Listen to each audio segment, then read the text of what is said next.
Welcome to BNEWS Weekly. I'm Phil Gallagher, along with BNEWS producer Sydney Bowles, BNEWS reporters Tad Stefanak, Chris Flaherty, John Vias, and Robert Paris, Peter Brown with the weather, Gretchen Carey with Community Calendar, and Aidan Hayes with sports. Thank you for joining us.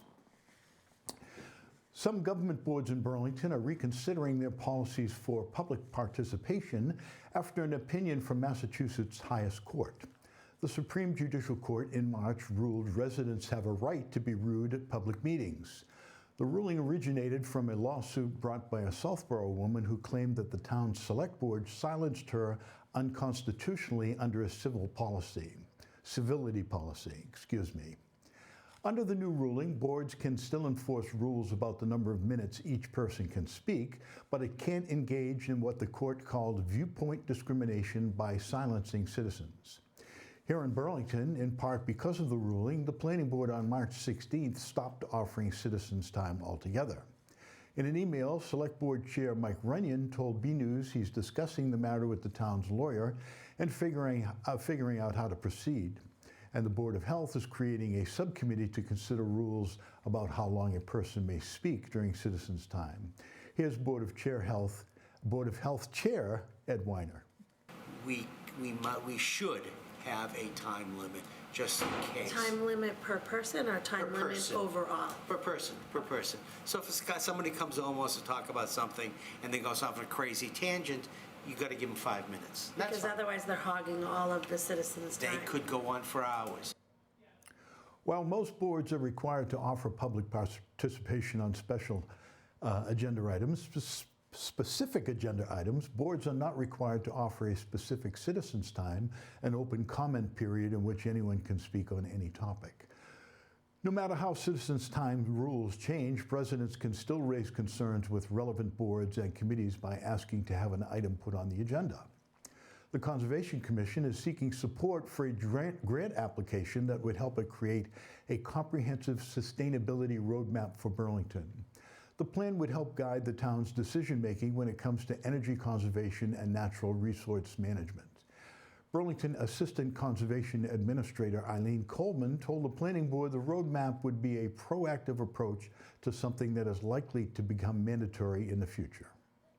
We're not sure how it's going to look yet for certain, but we think that it's going to have 5 focus areas, those being natural resource management and nature-based solutions, energy conservation and renewables, buildings and infrastructure, transportation and mobility, and public health and emergency preparedness.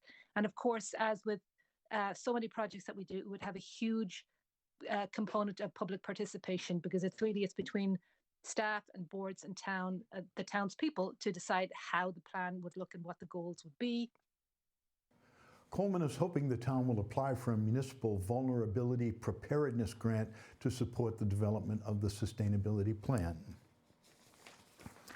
The Burlington School Committee is moving forward with new rules that prevent teachers from taking away resource as a form of punishment or discipline.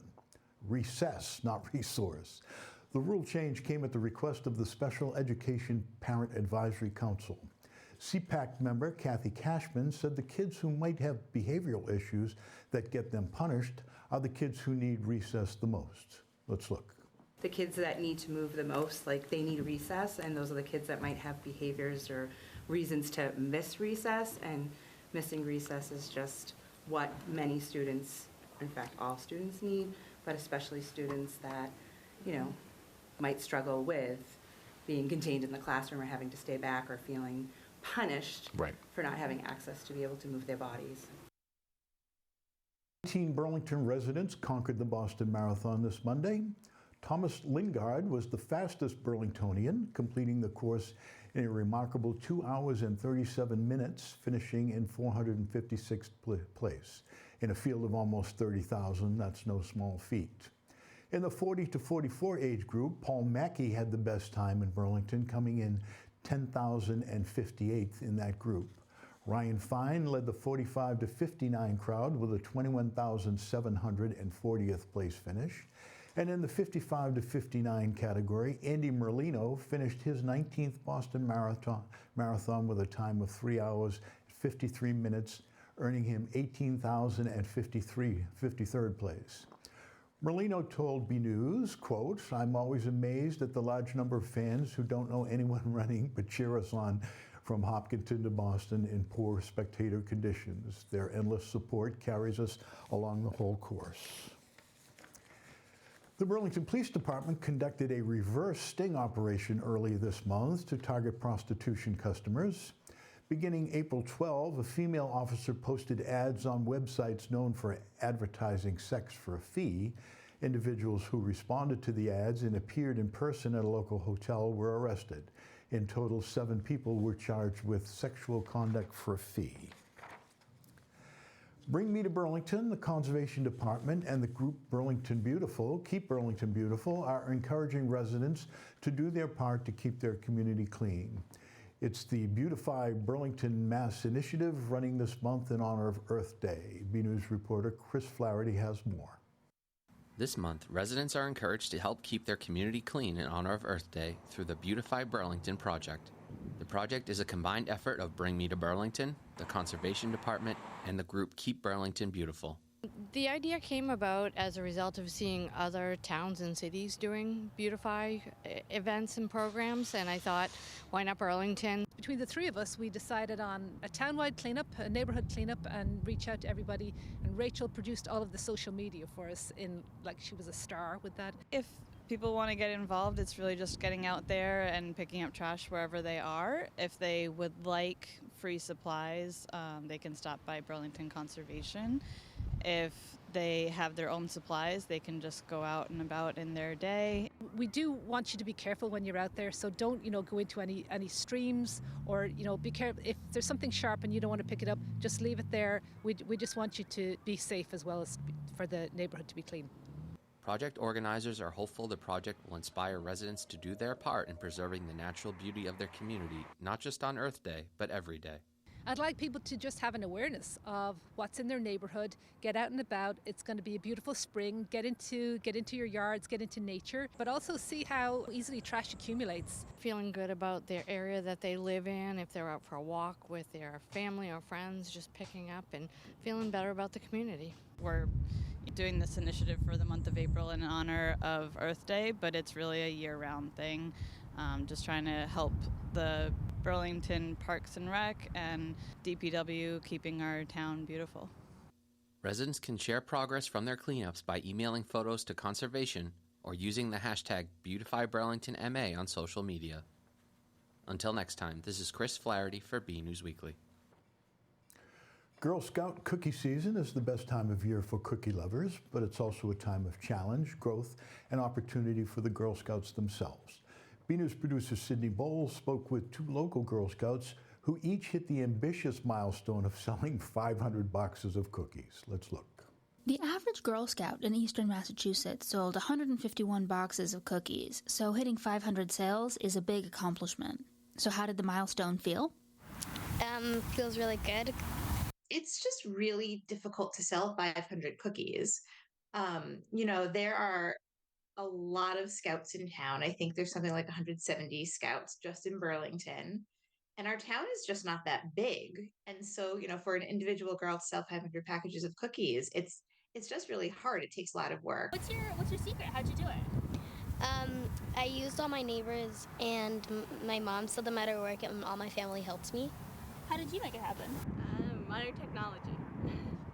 It's really difficult to go and ask someone to buy cookies. It doesn't seem like it should be that hard, but, they're really putting themselves out there. They really, even if it's a booth outside of a grocery store, people walk by, but people don't always look up. Even the little girls, they stand there and hi, how are you? People walk right by. And it's not because they're being mean. I think they're just in their own world. Everyone's thinking they have someplace to go. But, if 1 or 2 people walk by after you talk to them, it can be disheartening. And it takes a lot of character. It's a lot of confidence building to be able to even just talk to someone walking by. Hi, do you want some cookies? I asked the sellers what they learned from the process. That I could do anything, even though it's really hard.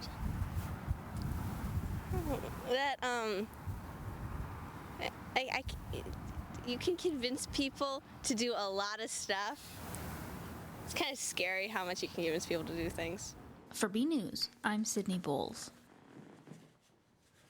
Speaking of Scouts, 4 New England new Eagle Scouts were acknowledged by the Select Board recently. In proclamations dedicating April 8, 2023 in their names, the Select Board wrote, and I quote, "A small percentage of Boy Scouts have successfully risen to the challenges which are faced when attempting to obtain this rank. And many Scouts who have tamed this honor have gone on to distinguish themselves in their respective areas." Select Board member Mike Espeo was an Eagle Scout himself, and he had this to say. Congratulations to Neil Almeida, Krish Almeida, Aiden Khalifa, and Mike Wadilla. And it's always great to see Burlington get new Eagle Scouts. I shared the story. You'll appreciate this, Mr. Chairman. The Eagle Scout Award is something that always sticks with you no matter where you go. The metals recycling company Nth Cycle has moved one step closer to new lab and office spaces in town. After receiving a special permit from the Board of Health, the company is currently based in Beverly and is looking to expand its footprint. The company uses what it's called electro-extraction technology to reclaim metals like nickel and cobalt from electric vehicle batteries, with the goal of reducing the amount of those metals that needs to be mined in the first place. As Burlington rethinks the design of the Mall Road area, they've hired consultant Ted Brovitz to spearhead the task. Tad Stefanak spoke with him to learn more. The Town of Burlington's Office of Economic Development is looking to prescribe more effective zoning to the Mall Road Middlesex Turnpike District. To help with this endeavor, the town has hired Ted Brovitz, who brings 25 years of planning and design experience to the table. My role is basically to sort of bring the community through a process of sort of rethinking about how these different districts can move forward and progress and become something more vibrant, and then taking that and putting that into a series of zoning changes. Overall, Burlington, the whole area is very impressive. I mean, there's a lot of different things, whether it's the mall or commercial office space or now lab space, life science, and even residential. I think that, it's not a stagnant place by any means. It's a very vibrant place that could be even better, possibly, with better zoning, I think. Burlington will be hosting a community design workshop on the rezoning project, and all are welcome.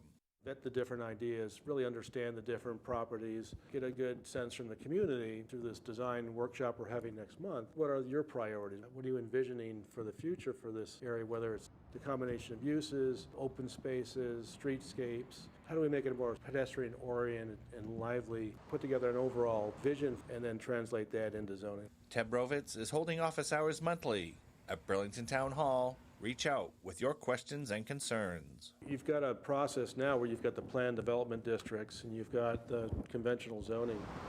And really we want something sort of in between. You want good development, good mix of uses at high quality designs. Places where people want to live, want to work, more aspects of those types of characteristics, design characteristics as part of the zoning. From Burlington Town Hall, this is BNEWS. Temple Shalom Emeth held a Holocaust memorial service recently. John Vias was there and brings us this report.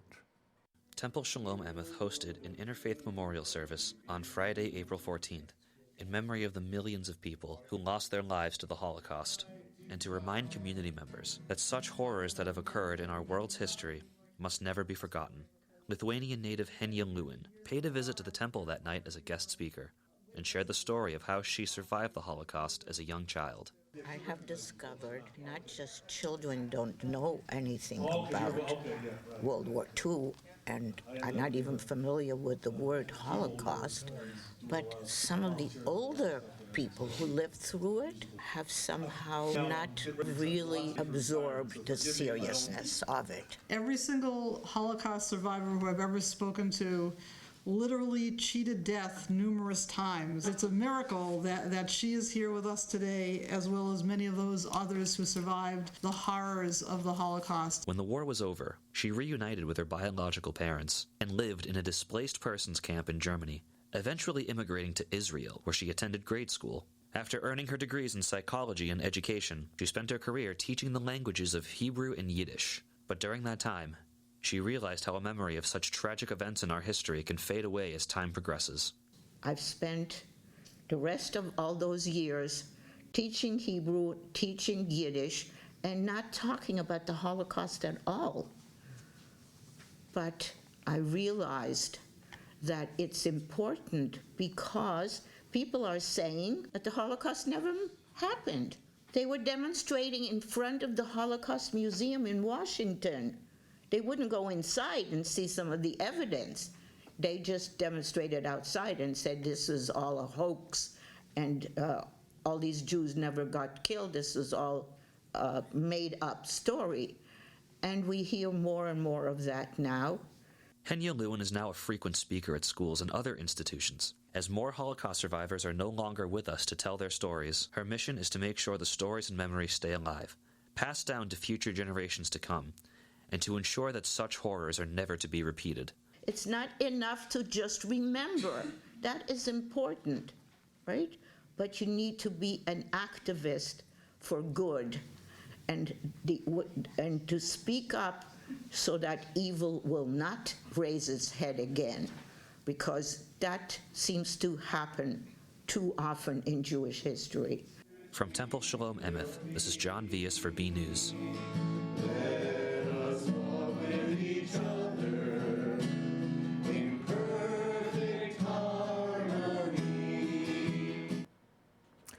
Burlington small businesses may want to consider applying for a new grant program through the Massachusetts Growth Capital Corporation.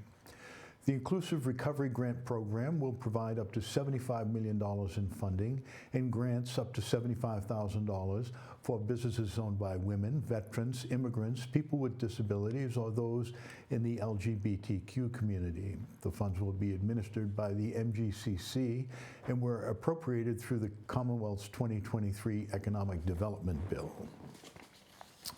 National Pet Day was last week, and to celebrate, BNews went digging up some data about Burlington's furry friends. BNews producer Sydney Bowles learned that town clerk Amy Warfield has a list of all the dogs that are registered in Burlington, which means there is a list of the most common dog names in town. According to that list, Burlington is home to 40 dogs named Bella, 32 dogs named Lucy, 27 dogs named Cooper. Rounding out are the top 10 most common dog names: Luna, Bailey, Daisy, Sadie, Charlie, Maggie, and Sophie.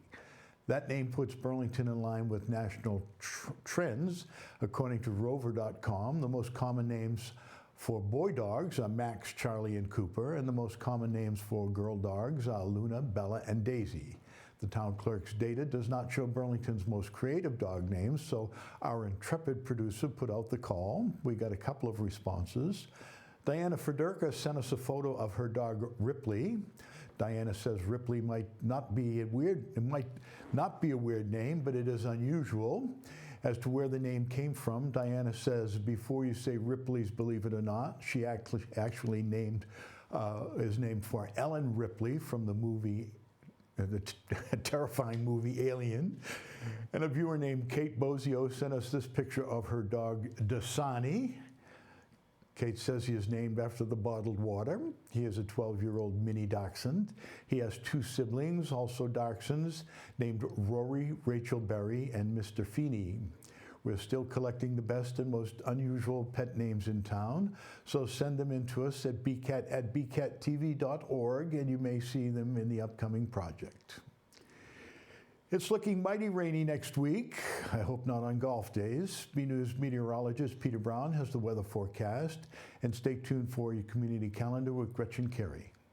Well, hello everyone. This is Peter Brown with a look at your weather for the next 7 days. Here we are heading in towards the end of April, and we're going to be seeing some fairly nice conditions to start out our period after we saw that incredible summer warmth last week. Now, starting our period on Friday, we should be seeing temperatures again at this time of the year in the low 60s, and it's going to be actually fairly pleasant out there in the low to maybe mid 70s. Thereafter, the temperature is going to take a fairly significant nosedive as we head towards next Thursday, when our highs at this time of the year should be in the mid 60s. We're probably going to be 10 degrees below that. Of course, the only thing that keeps reminding us that it is spring as the flowers are in bloom, the trees are coming out, and the length of day keeps getting longer and longer. And looking at our temperature map, they're expecting us to have below average temperatures. That's pretty much par for the course for almost the entire lower 48. And looking at our rain chances, they're expecting us to have average precipitation. We're going to have to keep an eye on that, as we're going to have spotty chances of rain almost every day next work week. And in fact, by the time we get into next Thursday, we're going to have to be keeping our eyes on a fairly strong ocean storm to our south that could be bringing us some heavier rain. Again, nothing too certain yet with that. Just keep it in the back of your mind. As we go ahead, let's take a look at those 7 days of weather coming up. And again, starting out our period on Friday, if you are rounding out April vacation week with the kids, you definitely want to use Friday and Saturday, as it is going to be sunny, beautiful out there, temperatures in the low 70s.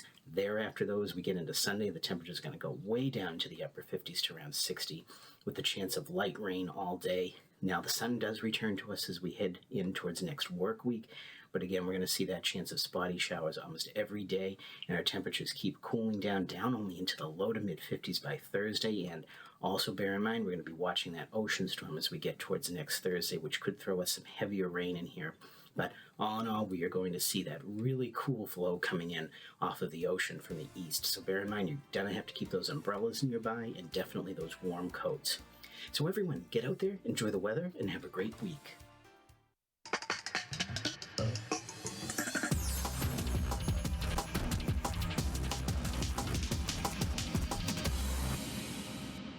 Hey everyone, I'm Gretchen Carey, and this is your Community Calendar. On April 27th at 4 p.m., the Burlington Parks and Recreation Department will be having a spring fling at Wildwood Park. There will be kite making, flower pot decorating, sunflower planting, and more. For more information and to register for this event, go to burlingtonrecreation.org. Starting on April 28th through May 7th, the Burlington High School Performing Arts Department will be showcasing the Addams Family. Tickets and information, you should go to burlingtontheater.com. April 28th through the 30th, the Burlington Public Library will be having their spring book sale. For more information about the event, go to burlingtonpubliclibrary.org. I'm Gretchen Carey, and that was your Community Calendar. Let's turn now to sports. Special guest host Aiden Hayes is here with the latest from Burlington High School spring sports. Hey everyone, I'm Aiden Hayes, and this is your weekly sports report. School may be on break, but games are still going for the Red Devil teams. BNEWS sports reporter Robert Paris went down to an equipment drive put on by the Burlington High School Athletic Boosters Club. Let's check out his report. On April 15th, the Burlington Athletic Boosters Club held an equipment drive down outside the Vanilla Gym at Burlington High School. Student volunteers and parents were there to help collect the donations. So one of the things that we do is collect used equipment and or athletics. Right now we're going to start to do it twice a year, and we will donate some of that to the school if it's in good quality so that we can give it to the needy students of our community. And then we also, whatever's left, we will sell to Play It Again Sports, and we use that as kind of like a fundraiser and as well giving back to the community. That morning, athletes had an opportunity to take game day photos with Brogan Photography. This is the first year the local Burlington business is working with the Boosters Club. The Boosters, as I said, has been doing the game day photos for a while. We've had a couple different photographers that have done it. I have known Brogan actually in my past as a Cub Scout leader, and his son was in scouting, so I knew that he had a good reputation. I've seen a lot of his photos online for senior pictures, so I was very pleased to hear that he was going to be joining us. And we've been so happy with how he's offered to provide pictures also for the underclassmen as well, and just really does a great job with the photos coming out just fantastic. And we've had a really good feedback from both the parents and as well from the athletes on the quality of the photos, so very grateful for that. Randy Brogan himself was down in the dance room section of BHS taking shots of athletes for the spring season. It's variety for me. I really like seeing athletes with bodies in motion and the creative side that they have, how they can actually do and maneuver their bodies to all these different positions. It's a lot of fun for me. The athletes come in and we actually create creative scenarios with creative lighting, as you can see behind me here, and we set it up so that it showcases the athlete's talents and gets a really unique shot using creative lighting and posing. Throughout the school year, the athletic boosters help with purchasing equipment and championship gear as well. Kendra is very grateful for the opportunity to work with the club and see it grow along with the positive feedback among the parents and athletes. As an adult and a member on the board, it provides, me pride and also all the other members pride in what we can give back. We've also purchased equipment for the different sporting leagues and stuff like that. We also purchase all the championship gear, so when I see my son, who's currently on the track team, walking around with his championship gear, I get to say, yeah, I helped work to pay for that. So, a lot of pride. From Burlington High School, I'm Robert Paris for BNews Sports. The softball team had a big shutout win over Watertown, 19-0, on April 14th. Burlington had a game the following day in Tingsboro where they won 3-1 on April 15th. Burlington had another win over Wakana Regional High School on April 18th, 7-2. The team is on a roll after getting another win against Melrose, 16-2 on April 19th. Burlington was back at home on April 21st against Wakefield, where we were there and have these highlights. Burlington was back at home against Wakefield Memorial on the diamond at Marvin Field on April 21st. In the bottom of the first, the Red Devils got on the board first with a run scored by senior Cassidy Suhu, 1-0 Burlington. Wakefield tied up the game in the top of the third with an inside the park home run by Butland, 1-1.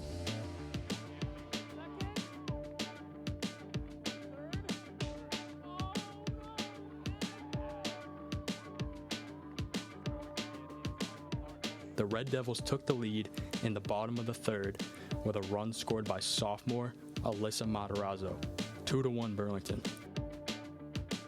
The Red Devils scored again, 3-1 by sophomore Katie Hayes, as well as in the bottom of the fourth, Burlington scored again by Morgan Ryan.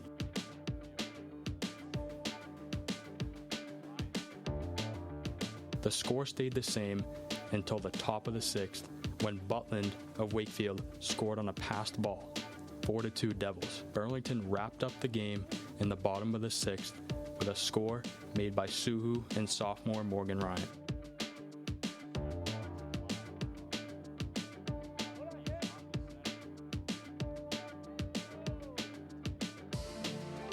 The Devils held on against Wakefield. 6-2 was the final.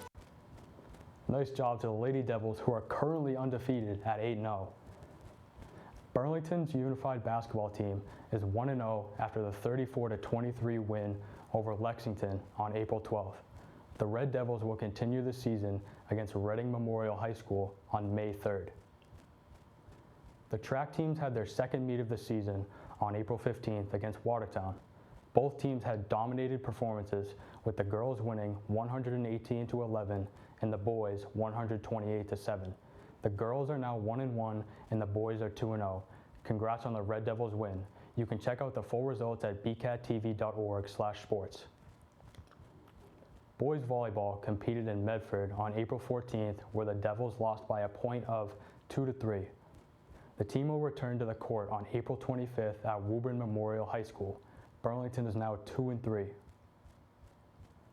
Girls lacrosse had their first win of the season against Billerica Memorial High School on April 18th, where they had a tight contest of 12-11. Burlington was at Varsity Field on April 20th for a game against Methuen High School. Here is a clip of junior Elizabeth Delory scoring a goal for the Devils.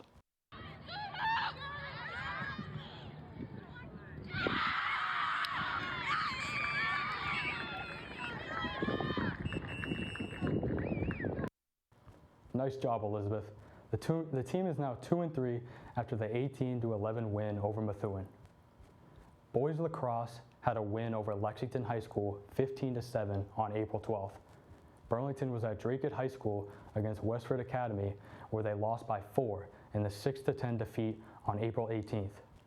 Burlington returned to Varsity Field on April 20th against Pentucket Regional High School. We have a clip of the first goal scored by sophomore Jason Kane.